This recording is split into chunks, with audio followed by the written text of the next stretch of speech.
প্রিয় নবম শ্রেণীর শিক্ষার্থী বন্ধুরা, তোমাদের সকলকে আরও একবার স্বাগত জানাচ্ছি আমাদের ইউটিউব চ্যানেলে। তো আজকের ভিডিওতে আমি তোমাদের ফার্স্ট ইউনিটের বাংলার যে গল্প, কবিতা এবং বোমযাত্রী ডায়েরি থেকে আমি তোমাদের সেরা 50টি 5 নম্বরের প্রশ্নের উত্তর দেব। তো তোমাদের যারা বোর্ড অনুযায়ী যাদের সিলেবাসগুলো আছে তারা যদি এইগুলো করে যাও তাহলে ডেফিনেটলি তুমি কিন্তু ফার্স্ট টাইমের সমস্ত কোশ্চেন এখান থেকে কমন পাবে, ঠিক আছে। তার সাথে সাথে তোমরা পাবে কটা 16টি কিন্তু ভাব সম্প্রসারণ তোমরা পাবে, ঠিক আছে। সুতরাং 16টি যে ভাব সম্প্রসারণ পাবে, এই ভাব সম্প্রসারণগুলো করে গেলে তোমরা কিন্তু এখান থেকে ডেফিনেটলি কোশ্চেন তোমরা কমন পাবে, ঠিক আছে। তো উত্তর সহ পেয়ে যাবে, পিডিএফ সহ পেয়ে যাবে। এই পিডিএফটার লিঙ্ক ডিসক্রিপশন বক্সে দিয়ে দেবো আমি, সেটা তোমরা একবার কিন্তু দেখে নিও। তো এইখানে সিলেবাস তোমরা দেখে নাও তোমাদের কী কী সিলেবাসে থাকে।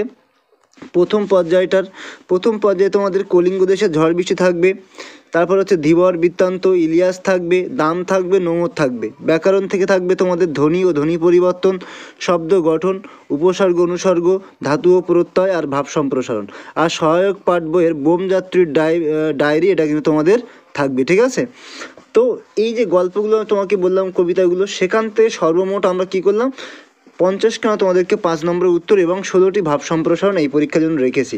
এখান থেকে তুমি সমস্ত কোশ্চেন কমন পেয়ে যাবে। দেখো, এটা সমস্ত অধ্যায় ভিত্তিক এখানে দেওয়া আছে এবং প্রত্যেকটা প্রশ্নের উত্তর কিন্তু পয়েন্ট ওয়াইজ করে দেওয়া আছে। যারা বাংলা নিয়ে একটু চিন্তিত আছে, দাদা এতগুলো পড়বো কখন, আমি তাদেরকে রিকোয়েস্ট করে বলবো যে তুমি এইগুলো পড়ে যাও, এর বাইরে তোমার প্রশ্ন আসবে না।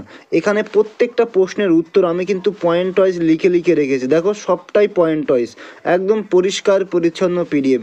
যদি তুমি এই প্রশ্নগুলোর করে যেতে পারো, ডেফিনেটলি তুমি কিন্তু কোশ্চেন কমন পাবে। তো যারা পিডিএফটা নিতে চাও, স্ক্রিনে দেওয়া যে নাম্বার দেখতে পাচ্ছ, এই হোয়াটসঅ্যাপ নাম্বারে আমার সাথে অতি অবশ্যই যোগাযোগ করো। আমি বলে দেবো তোমরা কী করে পিডিএফগুলো পাবে। এখানে প্রত্যেকটা প্রশ্নের উত্তর তোমরা কিন্তু সুন্দর সহজসাধ্যভাবে লেখা আছে, কোনো হাবিজাবি লেখা নেই, এক্সট্রা করে কোনো কিছু লেখা নেই। যতটুকু লেখার দরকার পরীক্ষায়, ঠিক ততটুকু এখানে লেখা আছে। তুমি দরকার হলে তোমার স্কুলের স্যার ম্যামদেরকে এটা একবার দেখিয়ে নাও, বা যিনি তোমার গৃহশিক্ষক আছেন তাকেও একবার তুমি দেখিয়ে নাও যে স্যার, যদি আমি এইরকমভাবে লিখি তাহলে কি ফুল মার্কস পাবো। দেখবেন তিনিও কিন্তু অবশ্যই সম্মতি জানাবেন যে না, হ্যাঁ, এরকমভাবে লিখলে ফুল মার্কস পাওয়া যায়। প্রত্যেকটা প্রশ্নের উত্তর দেখো পয়েন্ট ওয়াইজ করে লেখা, এখানে কোনো উল্টোপাল্টা কিছু লেখা নেই। যা চাওয়া হয়েছে প্রশ্নে একদম এক্স্যাক্ট তাই। আর তাহলে তোমরা জিজ্ঞেস করতে পারো, তুমি এই প্রশ্নগুলো কোথায় পেয়েছো। দেখো, বিভিন্ন স্কুলের যে প্রশ্নপত্র হয়ে থাকে প্রতিটা বছরের, আমি মিনিমাম 10 থেকে 12খানা স্কুলে 2-3 বছরের প্রশ্ন এক জায়গায় করে, যে প্রশ্নগুলো বারবার রিপিট হয়েছে, যে প্রশ্নগুলো অত্যন্ত ইম্পর্টেন্ট, যেগুলো বারবার পরীক্ষাতে এসছে, আমি জাস্ট সেই প্রশ্নগুলোকে তুলে নিজের ভাষায় কিন্তু এখানে লিখেছি, ঠিক আছে। অনেকেই তোমরা বলতে পারো, তুমি আগে হ্যান্ডরাইটিং নোট দিতে এখন দাও না কেন, কেননা হাতে লিখতে গেলে অনেক সময় লাগে, ঠিক আছে। তা বাদে ওগুলো সংরক্ষণ করে রাখাটাও অনেকটাই মুশকিল, সেহেতু এটা সম্পূর্ণ কম্পিউটারে টাইপ করে আমি তোমাদেরকে তৈরি করে দিয়েছি, ঠিক আছে। এবং এটাও সংরক্ষণ করে রাখতে আমারও খুব সুবিধা।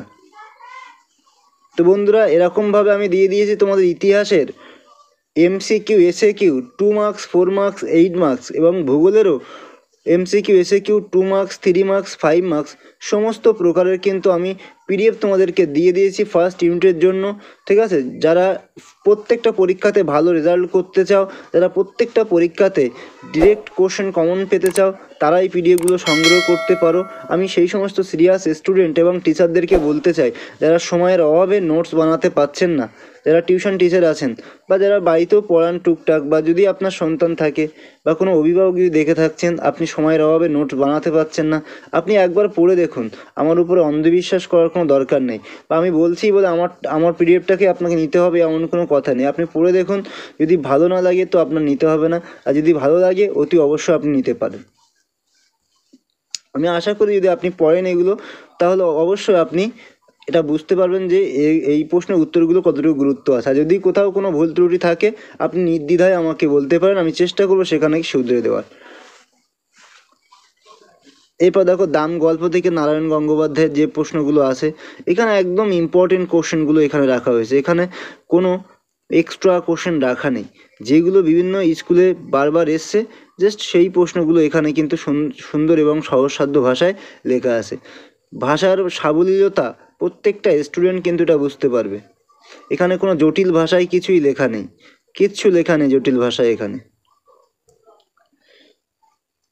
একটা প্রশ্নে যতগুলি পয়েন্ট করে লেখা উচিত, যতগুলো পয়েন্ট করে লেখা যায়, ঠিক ততটাই পয়েন্ট করে কিন্তু এখানে আমি লিখে রেখেছি। স্ক্রিনে দেওয়া হোয়াটসঅ্যাপ নাম্বারে অতি অবশ্যই যোগাযোগ করবেন যারা পিডিএফটা নিতে চান বা নিতে চাও।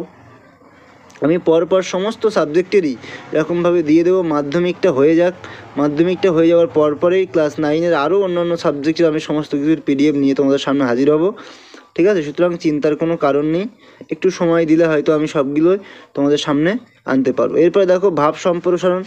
প্রত্যেকটা ভাব সম্প্রসারণ সুন্দর এবং সহজসাধ্য ছোট আকারে লেখা, যাতে তুমি পরীক্ষায় সময়ের মধ্যে তুমি কমপ্লিট করতে পারো। এখানে অনেক বেশি করে যে খুব লেখা আছে তা কিন্তু নয়, ঠিক আছে? পেজ ভরানোর আমি দরকার এটা মনেই করি না। লেখার কোয়ালিটি এবং কোয়ান্টিটি যদি ভালো থাকে তাহলে কিন্তু একটা ভালো নাম্বার চলে আসে।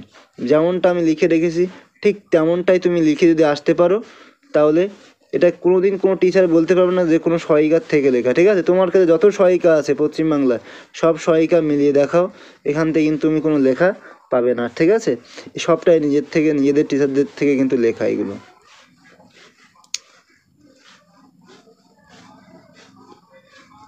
তো এরকমভাবে তোমরা 16খানা তোমরা ভাব সম্প্রসারণ পেয়ে গেলে। আশা করি কারোর অসুবিধা নেই। তো বন্ধুরা, এই ছিল তোমাদের নবম শ্রেণীর ফার্স্ট ইউনিটের বাংলার সম্পূর্ণ 50খানা 5 নম্বর প্রশ্নের উত্তর এবং তোমাদের 16টি ভাব সম্প্রসারণ। তো যদি ভিডিওটি ভালো লাগে অবশ্যই একটা লাইক করবে, কমেন্ট করবে, শেয়ার করে দিও বন্ধুদের সাথে। আর যদি তুমি আমার চ্যানেলে নতুন হয়ে থাকো অতি অবশ্যই চ্যানেলটিকে সাবস্ক্রাইব করে দিও। তো আজকের ভিডিও এই পর্যন্ত, দেখা হচ্ছে এরকম কোনো একটা ইম্পর্টেন্ট ভিডিওতে। ততক্ষণে সবাই খুব ভালো থাকবে। সবাইকে অনেক ধন্যবাদ।